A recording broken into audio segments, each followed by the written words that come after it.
Hello, happy Friday. I am Meredith. Welcome to the weekend. I'm here with our reading for June 23rd, 2023. We're using Out of Hand Tarot for our message today. We have the Sun in Cancer. The Moon just moved into Virgo, within the last 15 or 20 minutes. We have Venus and Mars hanging out in lovely Leo. And then, of course, we've got Pluto in retrograde. All right. What's going on in the cards? How might we make the very most of what's on offer to us in the energy atmosphere today? And we're starting out with a humdinger. There it is. The Wheel of Fortune, divine delivery system. Divine intervention is actually what I hear as I look at the card. And why is the divine intervening? Queen of Swords. Coming with the Wheel of Fortune. And then we have the High Priestess. Ooh, divine intervention through our higher functioning reasoning skills and our exceptionally high functioning intuition. What I'm feeling here is that we discover something today connected to an event that occurred previously. That's what I'm getting off this Wheel of Fortune. So it's like information that was either lacking or omitted that we had intuition about, but we could not really prove it out. We're able to do that today. It's like reading the fine print and discovering, I'm so glad I did not sign that document. Oh, interesting. And she's holding a pen. I really wasn't looking at that when I said, there's the reason why we didn't sign that document. That's what I'm feeling, though. I feel that some sort of valuable information was omitted. And I feel that the cards are here, especially this Wheel of Fortune card is here with the message that we'll be glad that we delayed or that we were rerouted in some way through divine intervention, because had we continued on the path that we were on, we would have met with some sort of folly. And we understand that when information is omitted, it's an aspect of lying. So we may have been deceived, we may have been, or in a situation we may have felt as if the wool had been pulled over our eyes. So we did not see.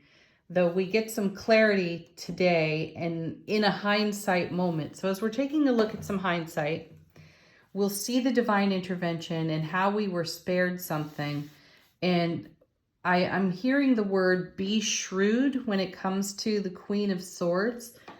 So I'm sensing some kind of contact today with an individual or a company or a corporation or something that had our intuitive hackles up a fair bit ago in terms of timing.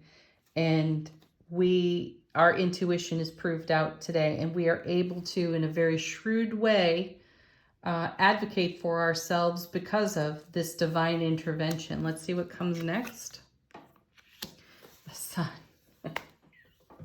Talk about brilliant clarity sitting right next to the High Priestess. And yes, by the way, 3 major arcana on the table. So this is definitely a sit up.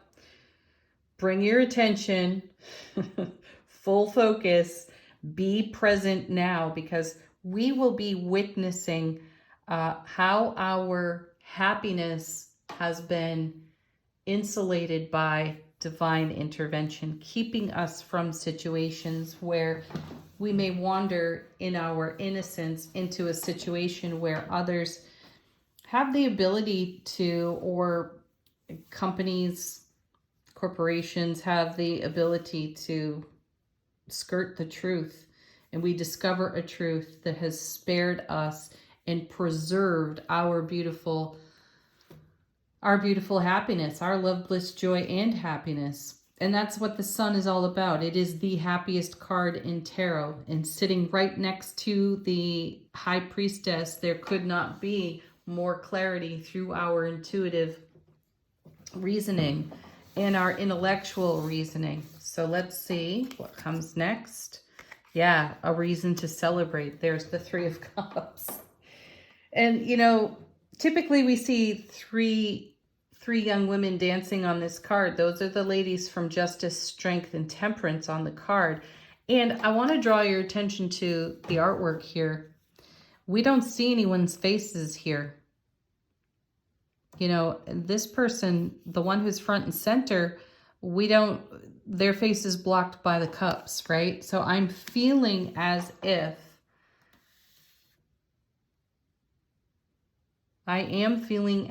this is kind of a faceless, nameless situation where information was missing or omitted.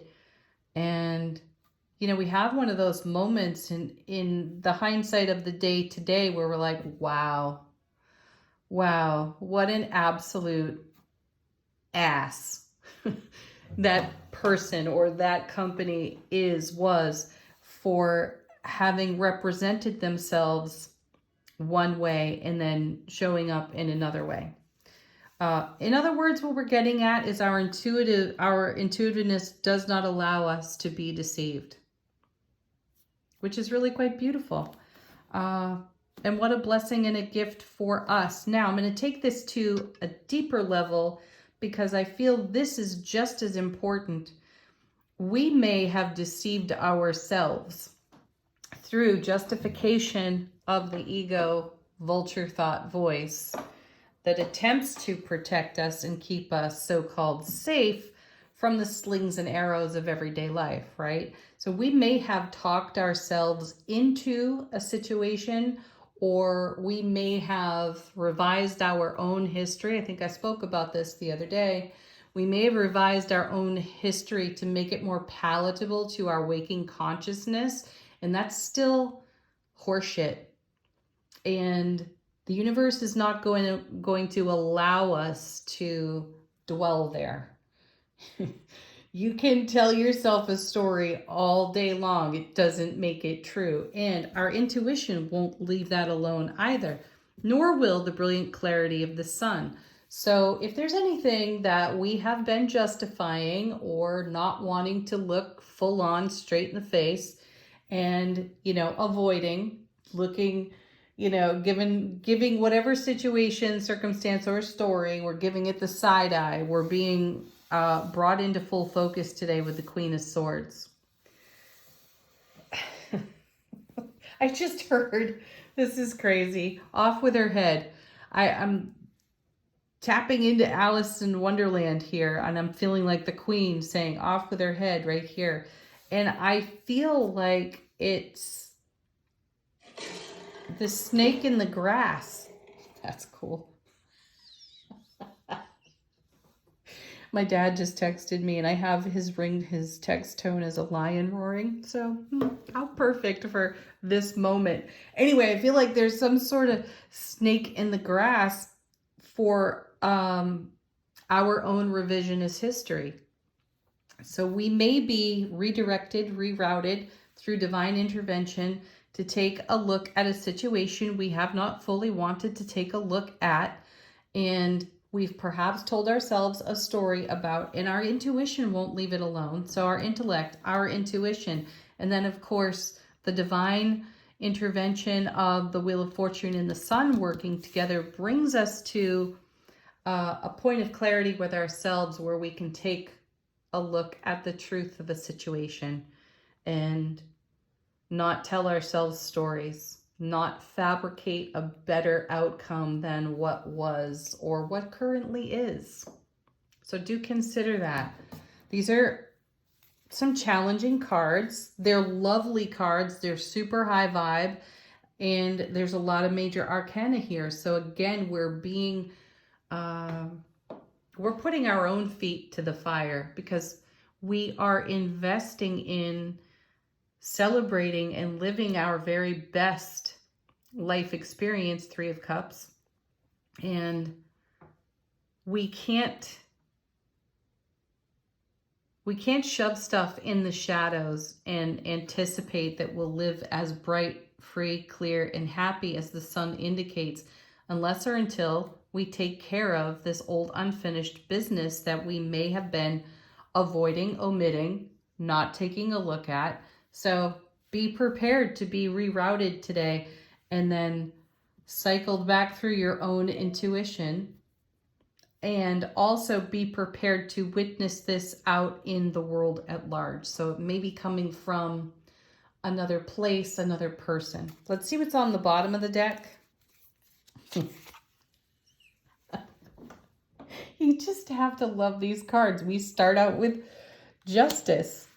Not the first time we've seen this card this week either. Another major arcana, but Justice holds the sword of truth, the Ace of Swords, right? So more brilliant clarity and a harmonization of energy because we're balancing scales here on this card. So if we've been telling ourselves a tale or a story because we could not digest the whole truth, today we get to the whole truth with ourselves or another individual or another party. And we harmonize the energy. And then we're also able, in hindsight, to see with great clarity why we were protecting ourselves and why divine intervention was so important in these situations. So I feel like it's a bit of a mystery today. Next card, look at this, another major arcana. Here comes the Empress. And you know, what a beautiful card to receive here, because here we're giving life to everything that we have been nurturing into creation. All the magic that we have been making in the law of attraction, manifestation, is represented by our beautiful mother of tarot, the Empress herself, up, you know, very close to giving birth. So we have to clear the deck. We have to clear the deck for what is incoming and what is going to arrive in brilliant clarity, love, and happiness. Yet another major arcana. There's now the Lover's card. See, we're talking about unity, and unity is not really possible when we have fractured aspects that have not been resolved or put to rest. So this is also a card of choice, and I feel that the divine intervention off the Wheel of Fortune brings us a new choice. Now, do recall that there is more divine intervention on the Lover's card. Typically, you see an angel above the divine feminine and the divine masculine on the Lover's card. So here we have, you know, hands being joined. There's the presence of that angel there. So we are still being influenced by the divine or supported by the divine in such a way that we can create great, harmonized, balanced unity within ourselves to receive the very things that we have been nurturing. So any shadow of omission or deception that we've cast on our own selves has to be cleared, and it will be burnt off by the sun today, or in today and days to follow. Another major arcana. Yes, there it is, because there's the Magician. This is as above, so below. And, you know, our foundation cannot support anything that is not celebrated in its full, whole truth, right? So another manifestation card for us as well. It's beautiful. So clear the deck, whatever it is that has to be cleared. Clear the deck, clear the air, clear the history. Clear your own inner browsing history, right? Clean it up, let it go. Get it in a state where you can receive exactly what you've been praying for and what the divine is delivering. Knight of Pentacles, slow and steady wins the race. Every detail is absolutely important.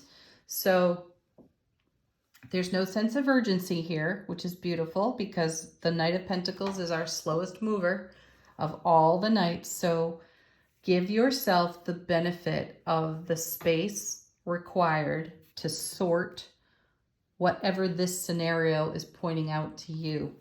Last, Certainly not least, another major arcana. There's the Strength card.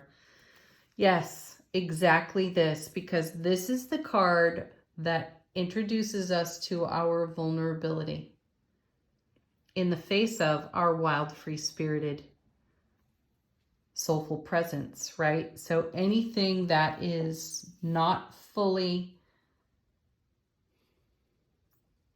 representative of our true north has got to be given its due. So let's do. Let's do that. Let's take true, honest stock of what's going on in our life experience in the now, clean up whatever it is that we have not wanted to take a look at, or simultaneously celebrate how divine intervention has protected us from or insulated us from something that would not support our highest and greatest outcome. Excellent cards.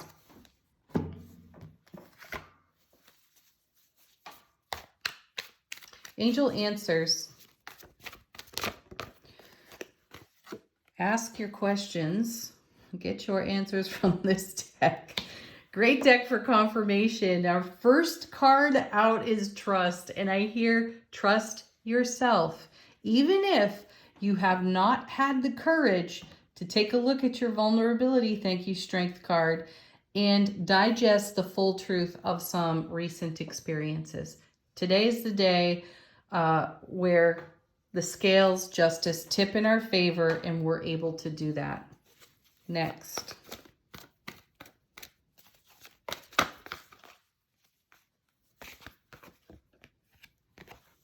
Emphatically, yes.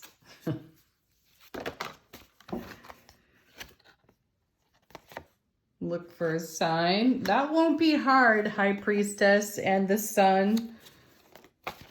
Ooh, next. Look at this. Beautiful card. Great reassurance there. Peaceful resolution. One more.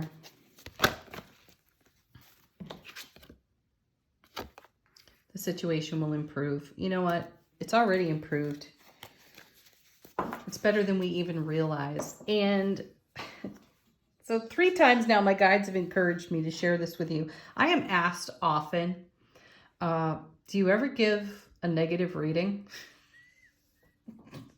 I know, it cracks me up. Cracks me up every time I get the question.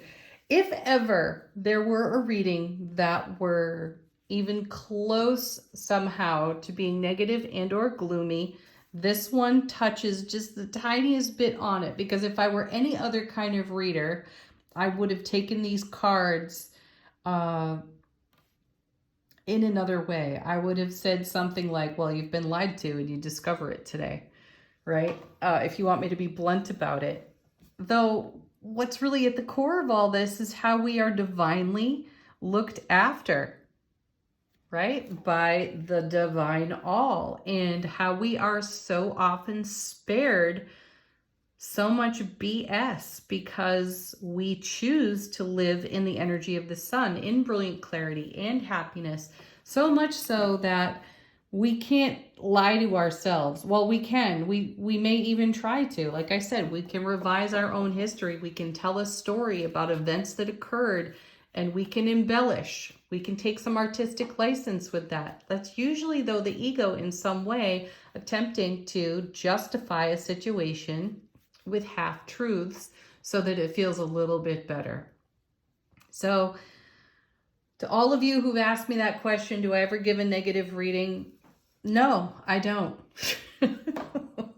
Do we talk about stuff that's challenging? Yes, we do. And this is one of those moments where we've had an encounter with an individual or a party, or we've had an encounter with ourselves and discovered that we haven't digested the full truth of a situation. We weren't able to. Perhaps we had a little too much trauma to sort, so we didn't. But now we can. So we can trust ourselves to take care of it and improve our situation. Yes, emphatically, we can do that. Yes, emphatically, we can trust ourselves. We can create a peaceful resolution, and we can read the signs with brilliant clarity and accuracy through our intuition and our intellect with that gorgeous Queen of Swords. Okay. Final word on the reading from Wisdom of the Oracle. How is our soulful presence informing our waking consciousness? So one shuffle and this card came out sideways. Why? Why ask why? It's a great question. Ask yourself why and look for the signs. Create peaceful resolution. Answer this question as honestly as you are able. And have a beautiful Friday, everyone. Thank you for joining me. Peace, love, happiness. Namaste.